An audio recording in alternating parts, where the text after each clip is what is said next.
Welcome back to FitMama Form Fixes. If you're new here, this is the FitMama channel where me and Jas coach moms that are just like you on how to build muscle, lose fat, ultimately how to just make fitness a lifestyle. In this series, we're gonna be breaking down some of the most common form fixes, and this is gonna be a growing library and a growing series for you guys. So in today's video, we got the deadlift, which causes a lot of headaches, a lot of back pain, all those kind of things. Before we get started, if you aren't subscribed already, go ahead and hit that subscribe button. And let's get into it. So first and foremost, if you don't have access to a barbell, you can also do your deadlifts with a heavy kettlebell. This is actually my preferred way to start people with a deadlift, just because it's much lighter load. Sometimes you'll find in a gym that all you have access to when it comes to weight selection, maybe your strength isn't up there yet where you can do a full 45, which it probably won't be in the beginning. But if you're in a commercial gym, a lot of times their 10s and their 25s are small.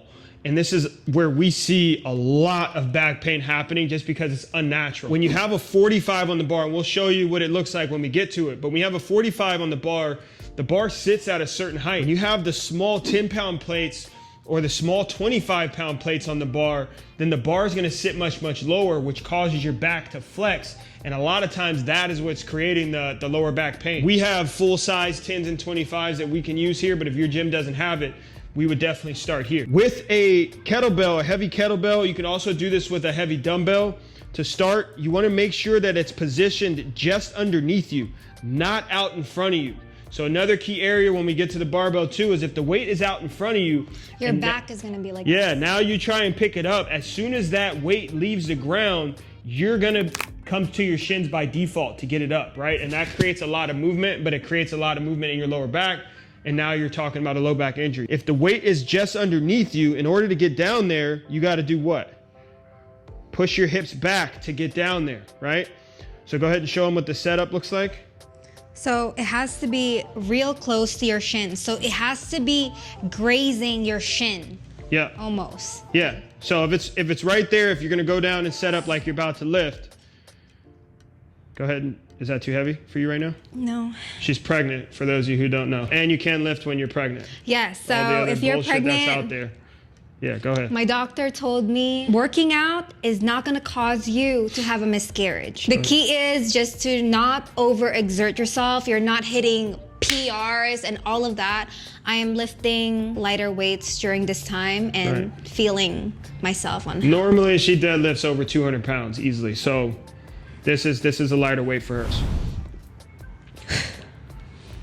So you'll notice that her chest and her hips are moving at the same time. The other key areas where you'll see when it comes to the deadlift where people mess up, same thing as like we talked about in the other video with the squat. The hips beat the weight up. The hips are gonna beat your chest up. So what that looks like is if you're down here ready to go and you go to lift, the hips start moving and the weight hasn't come off the ground yet.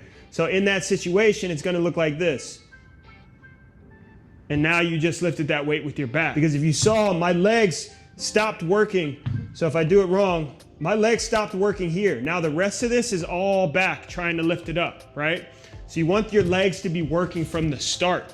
So the key way that we want to eliminate this, first of all, by tightening everything from the bottom. So you want to almost imagine like you're gonna lift this up without it leaving the ground. So my legs are tense, my back is tense, my grip is tense. And now when I lift, as soon as my legs go to push, that weight leaves the ground. So you want everything to be moving all at once. The next one is slack in the arms, right? Yes, I see this a lot. Arms are like this, and the arms is the one doing the lifting when they do the deadlift. You want your arms to just be hooks, your hands to be hooks, and you can't have slack. Like you can't have your arms like loosey-goosey like this. You want them to just be hooks. And then that's how you do your deadlift. So it's like they're along for the ride. If you do have that slack in your arms, it's gonna create the last situation like I talked about, because now when you're ready to go, if you have that slack in there and your legs start to push, your arms have to lock out because you have weight at the bottom, right? But your hips are gonna keep going. So it's gonna delay that weight coming off the ground unless you do what she said and really lift up with your arms. And as that weight starts to get heavier, you're not gonna be able to do that all the time. So you wanna start to train that from the beginning when you are doing it with dumbbells or kettlebells. But even when you're doing things around the house, like picking up groceries, picking up laundry, picking up your kids, you wanna be able to pick them up with your legs, not with your back. I like to practice deadlifts and RDLs to my day-to-day life. Every day I'm doing this movement because I'm reaching down onto the dishwasher, putting clothes away, picking up garbage, picking up the laundry baskets, and I'm just like doing it with proper form. But because if you don't do this the proper way, your back is gonna start aching. A lot of people are scared, especially us ladies, they're scared of doing deadlifts because they're scared to hurt their back. But deadlifts are actually great for your back when you do them the right way. I think that's as far as we can go with the kettlebell and the dumbbells. So let's get into the barbell. So if you can see here, our 10s are the bigger ones, that they're the same size at the 45-pound weights. Yeah, if you're building a home gym, I will always recommend that you get them in this size because of exactly what we're talking about. It just gives you a lot of variability. There's a lot of things you can do from the floor if you have those bigger 10s. But before you actually have the strength to go to the 45s, if that's stopping you, then now you're stuck with you always have to do RDLs and all those kind of things. So first thing that we need to go over with the deadlift, and the most important for all your exercises, is gonna be the setup. Couple key things here with the deadlift. First thing you need to decide on is, am I gonna do this conventional or am I gonna do this sumo? So conventional deadlift, the positioning, your foot is about hip width, and this is what it looks like. So that's a conventional deadlift. So this is my strongest deadlift form. And then this right here, a sumo. So with the sumo, your feet are gonna be out wide. If your bar that you have does have those rings on the outside of the knurling, which is the rough part on the bar, a key area to look at is, are my shoelaces underneath those rings? That tells you you're wide enough, but you also want to turn your feet out. You don't want to be that wide with your toes facing forward. But if you're someone like me who has long femurs and shorter arms compared to my legs, the sumo is probably going to be a better option. If you're somebody that has longer arms or your body's in perfect proportions, then the conventional might be the one for you, but that's for you to decide. Yes. Now, where we see clients make an error is in when you get caught in between. You want to have a wider base, but you also want your hands to feel like they're outside. But I just saw this the other day with Ashley. Deadlifted over 200 pounds still, so still an intermediate. But when she set up, it looked like this, watch out. So her feet were wider than her hips width, but they weren't quite to sumo. So what that created is her arms were now getting blocked by her knees, right? So now she didn't have the clearance to be able to lift as much as she possibly could have. And she still lifted over 200 pounds like that, but that can create other issues down the road. When you are doing conventional, your hands need to be outside of your knees. If you're doing sumo, your hands are gonna be inside of your knees. After that is gonna be the grip. When people first get started, and I would recommend when you first start to do it this way, is double overhand. Double overhand is gonna be the most default position for pretty much everyone, right?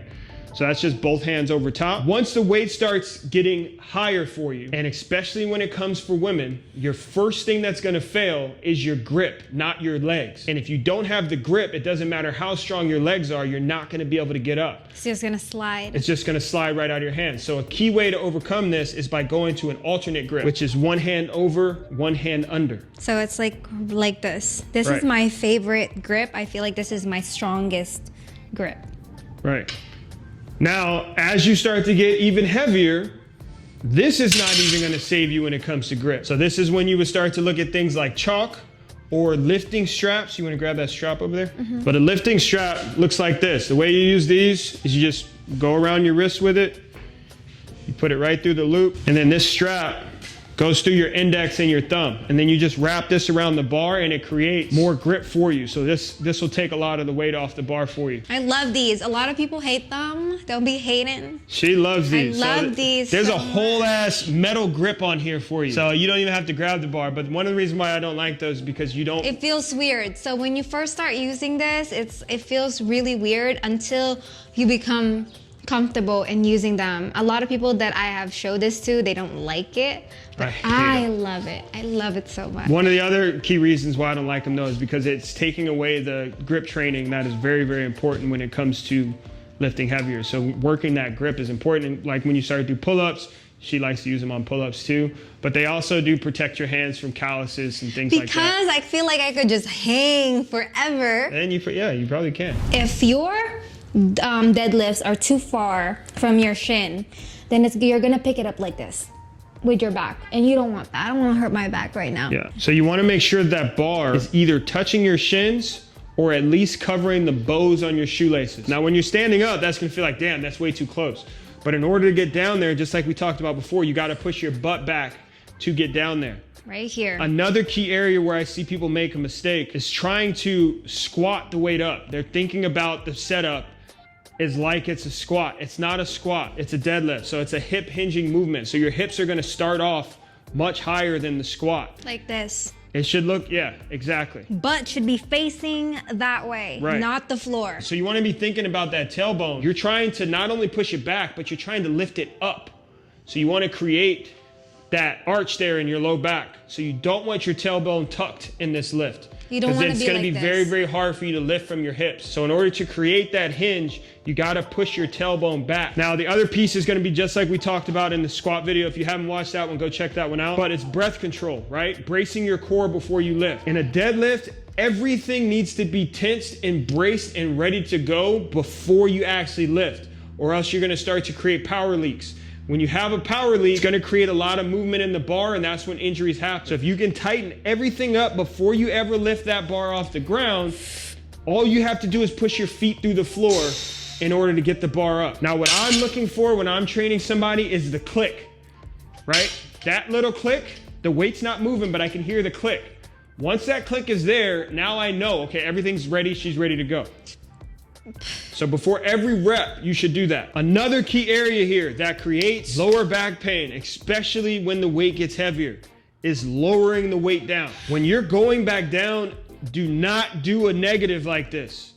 Now you're adding way more tension. You're adding a completely different element to it, right? These are not RDLs. Obviously here in my home gym, if I'm doing over 400 pounds, I'm just gonna drop it. But I know a lot of you guys are training in commercial gyms that might not allow that. So when I'm coming down, there's a difference between this and doing a slow down, right? You wanna be somewhere in between. Going down, it's just a guided fall, right? So I'm not controlling that with my back, but I'm also not just letting it go from the top. Yeah. A lot of people in the gym might look at you like an asshole, especially if they don't have rubber plates. Another thing that I wanted to talk about is you want a neutral spine and neck. So you want a straight line from here to here, right? You don't want to have a break. Yeah, you don't want to have You don't want big to look breaks like this. Oh, another key. This is just something for you to think about. So when you're at the bottom here, you want to be feeling a stretch in your glutes and a stretch in your hamstrings. That's going to tell you that you're really pushing your butt back. It's one of the key areas where I see where a beginner, they don't quite know that sensation, but that's what you're looking for. It should feel like a stretch. And from there, you're gonna squeeze that to come up. If you like this video, obviously go ahead and smash that like button down below. Don't forget to hit the subscribe button either. If you're just getting started on your fitness journey, we do have a free program for you in the description down below. And also, if you're ready to start your fitness journey, but you just don't know how you're feeling lost, we have the FitMama Club. We have recipes there, meal plans, workout programs, everything you need to be successful in your fitness journey. And plus, you have a community where I'm gonna be there, Khalil's gonna be there. We meet our ladies weekly in there every Friday to give them guidance and just teach them how to do this the sustainable way and implement this in their lifestyle. Yeah, inside they're asking questions, we check form, we talk them through, you know, making it a routine, all the different things it takes for you to be consistent. But I'm gonna also drop the link for that down in the description. And if there's anything we missed on the deadlift, any other struggles you're having, just drop them in the comments below. If not, we'll see you next time.